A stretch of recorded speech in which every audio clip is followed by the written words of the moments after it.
지금 우리가 나누고 있는 요한복음 14장에서 16장까지의 내용은 십자가를 목전에 두신 주님께서 제자들에게 설교하시는 내용입니다. 주님의 이채후의 만찬 설교는 이렇게 시작했죠. 너희는 마음에 근심하지 말라. 하나님을 믿으니 또 나를 믿으라. 내 아버지 집에 거할 곳이 많도다.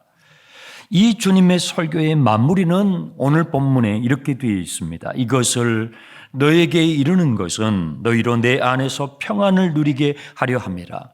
세상에서는 너희가 환난을 당하나 담대하라. 내가 세상을 이기었노라. 여러분, 아직 십자가를 지시기 전입니다. 그런데 주님은 이미 이기셨다고 선언하고 계시는 거예요. 예수님이 십자가에 못 박은 사람들, 그것을 결정한 사람들은 자신들이 이겼다라고 아주 기분을 좋아할 것입니다. 그런데 주님은 십자가를 지시기 전에 주님이 이기셨다고 선언하고 계시는 것입니다. 자, 우리 25절을 보겠습니다. 이것을 비유로 너희에게 일렀거니와 때가 이르면 다시는 비유로 너에게 이르지 않고 아버지에 대한 것을 밝히 이르리라. 여러분, 성경은 일관되게 우리에게 증언해 주는 복된 소식, 그것을 복음이라고 합니다.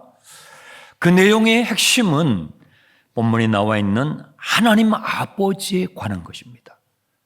하나님 나라의 복음이라는 표현도 쓰죠. 그것이 성경 일관되게 우리에게 전해주는 복된 소식입니다. 그런데 예수님은 이 내용을 종종 비유라는 형식으로 제자들에게 가르치셨습니다. 우리가 이미 앞에서 살펴보았던 요한복음 15장에서도 예수님은 이 비유의 형식을 가지고 하나님 아버지가 누구신지 하나님 나라의 복음을 전해주셨는데, 나는 참 포도나무요 내 아버지는 포도원의 농부이시니 너희는 포도나무의 가지라고 설명하셨습니다. 이것이 비유적 설명인 것이죠. 시중에 비유풀이를 가지고 성도들을 현혹시키고 복음을 훼손하고 있는 이단 사이비들이 활동하고 있어요. 여러분, 절대 현혹되지 마세요. 그런 것은 정말 성경 읽기의 기본조차도 충실하지 못하는 엉터리예요. 짝퉁이란 말이에요. 본문을 잘 보십시오. 이것을 비유로 너에게 일렀거니와 때가 이르면 다시는 내가 비유로 너에게 이르지 않고 아버지에 대한 것을 밝히 일러줄 거야. 비유가 필요한 시점이 있고, 이제 때가 이르면 주님이 십자가를 지시고 성령을 우리에게 보내주시게 되면 밝히 하나님을 알게 되는 새로운 지평이, 새로운 타이밍이 올 것을 주님께서 미리 가르쳐주고 계시는 것입니다.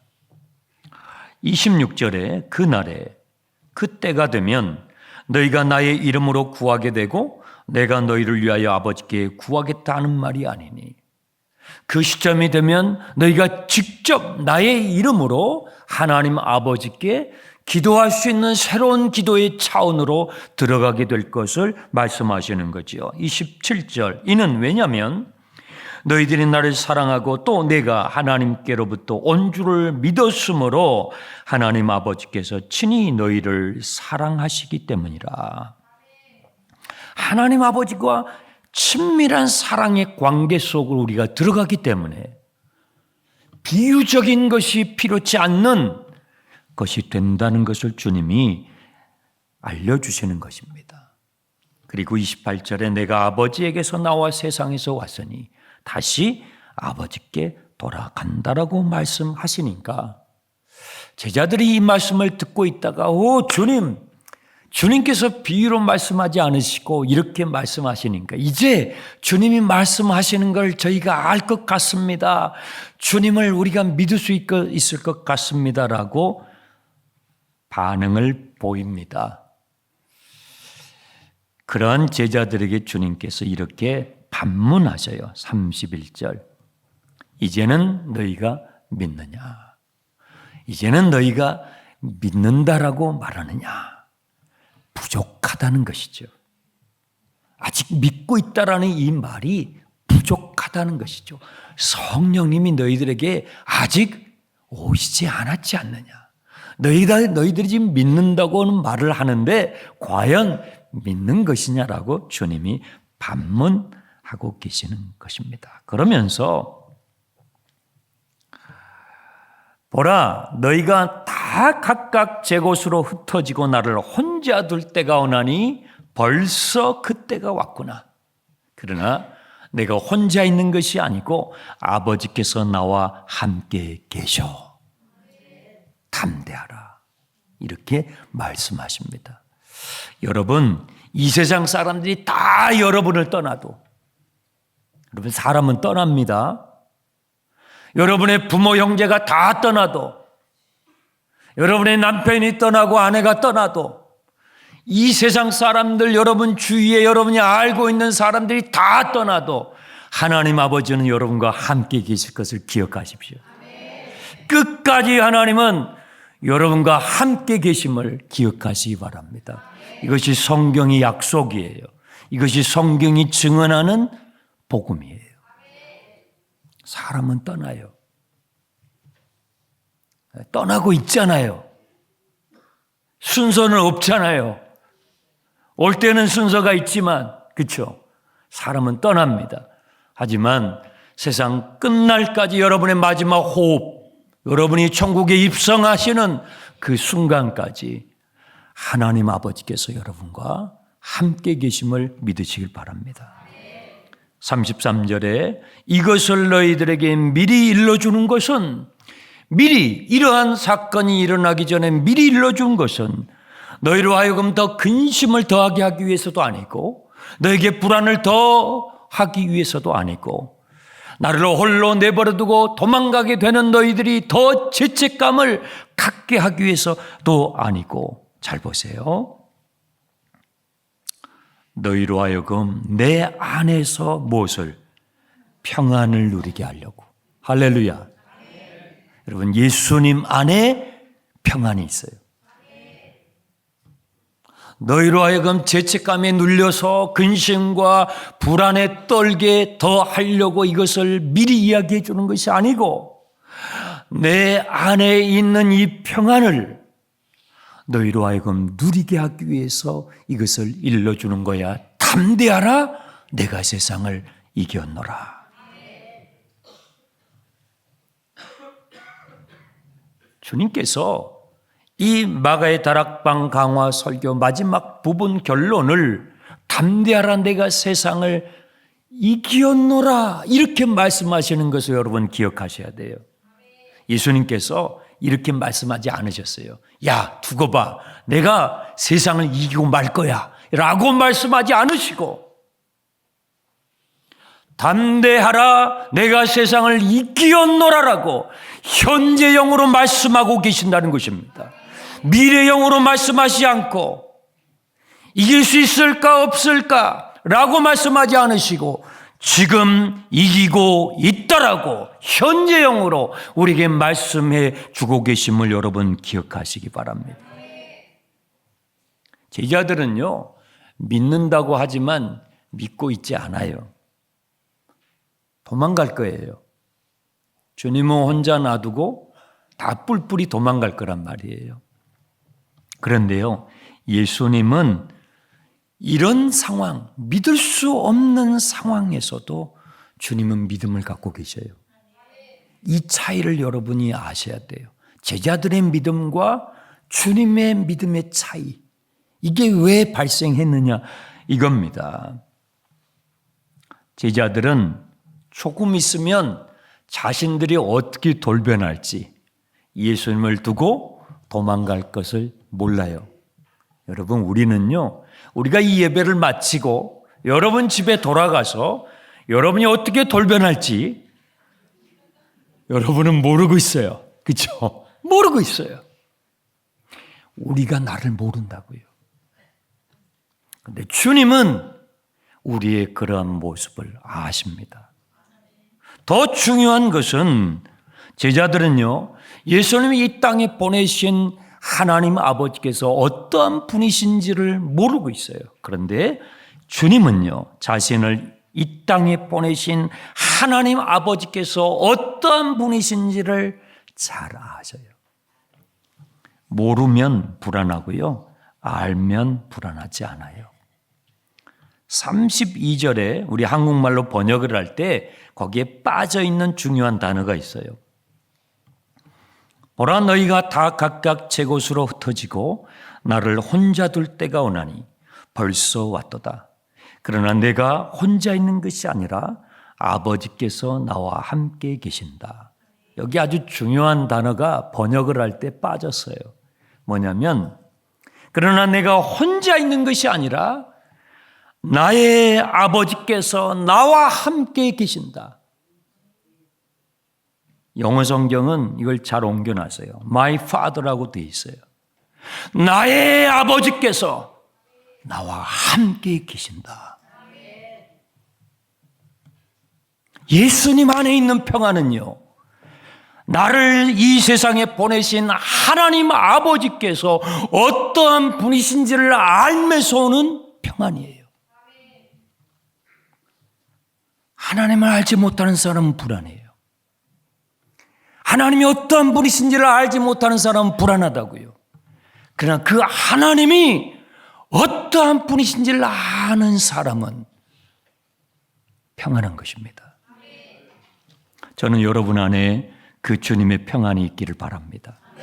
어린 아이들은요, 놀다가도 확인해요. 뭘요? 부모님이 있는지 없는지를 확인하면서 놀아요. 부모님이 있으면 신나게 놉니다. 신나게 놉니다. 형들하고 동네 언니들하고 누나들하고 놀아도 꿀리지 않고 놉니다. 왜요? 부모님이 여기 있어요. 그래서 힐끗힐끗 그 존재를 확인하면서 논단 말이에요.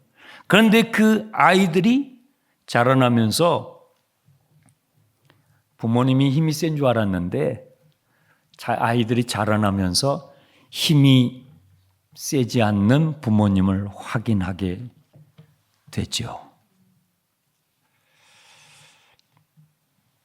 여러분 성경 애독 꾸준히 하고 계십니까? 네, 주중에 넉 장씩, 주일날 석 장씩 꾸준히 성경을 읽으시기 바랍니다. 어저께까지 읽으셨으면 출애굽기 4장까지 읽으셨을 거예요. 무슨 내용이었습니까? 하나님께서 모세를 보내시는 내용입니다. 모세는 못 가겠다는 겁니다. 애굽으로 못 가겠답니다. 이 핑계 저 핑계를 댑니다. 두려워서 그런 것입니다. 두려워하는 모세를 하나님께서 어떻게 설득하십니까? 하나님이 어떤 분이신지를 알려주십니다. 하나님의 이름을 알려주시죠. 나는 스스로 있는 존재야. 나는 시작과 끝이 없는 무한하고 영원한 존재야 라고 말씀하시면서 그렇게만 말씀하시는 것이 아니라 하나님이 얼마나 센 분인지를 보여주십니다. 야 모세야, 네 손에 든 게 뭐냐? 제가 양을 치는 막대기입니다. 그래? 그 막대기를 던져보아라. 던졌더니 그 막대기가 뱀이 됩니다. 하나님께서 모세에게 너 그 뱀의 꼬리를 잡으라고 말씀하셔요. 여러분, 뱀은 절대 꼬리를 잡으면 안 돼요. 여러분이 그 본문만 읽고 집에 가다가 뱀을 봤어요. 만났어요. 아, 뱀의 꼬리를 잡으라고 그러셨지. 꼬리 잡았다면 큰일 납니다. 뱀은 꼬리 잡으면 안 됩니다. 머리를 잡아야죠. 그런데 하나님께서 두려워서 애굽으로 가지 못하는 이 모세를 보내시기 위해서 뱀의 꼬리를 잡게 명하십니다. 주님의 말씀에 모세가 손을 뻗어서 뱀의 꼬리를 잡았더니 다시 막대기가 됩니다. 뭘 가르쳐 주십니까? 모세야, 너가 그렇게 두려워하는 애굽의 파라오를 내가 이렇게 꼼짝없이 만들 테니까 거기서 종살이하고 있는 이스라엘 백성들이 가서 그들을 출애굽시키라고 하나님이 얼마나 센 분이신지를 가르쳐 주시는 것입니다. 여러분, 종이 셀까요? 주인이 셀까요? 당연하죠. 종을 부리는 주인이 세죠. 주인이 얼마나 센 분인지를 아는 종은요, 주인이 시키는 그 일을 할 때에 불안해하지 않습니다. 나를 부리는 주인이 얼마나 센 분인지를 아는 종은요, 그 일이 얼마나 막중하든지 간에 두려워하지 않고 그 일을 해 나갑니다. 여러분, 세상이 셉니까? 세상을 만드신 분이 셉니까? 너무 질문이 어렵습니까? 다시 묻겠습니다. 이 세상이 셉니까? 이 세상을 만드신 창조주 하나님이 셉니까? 하나님이 셉니다. 하나님이 셉니다. 세상이 세 보이죠? 세상에 왕노릇 하는 사람들이 세 보입니다.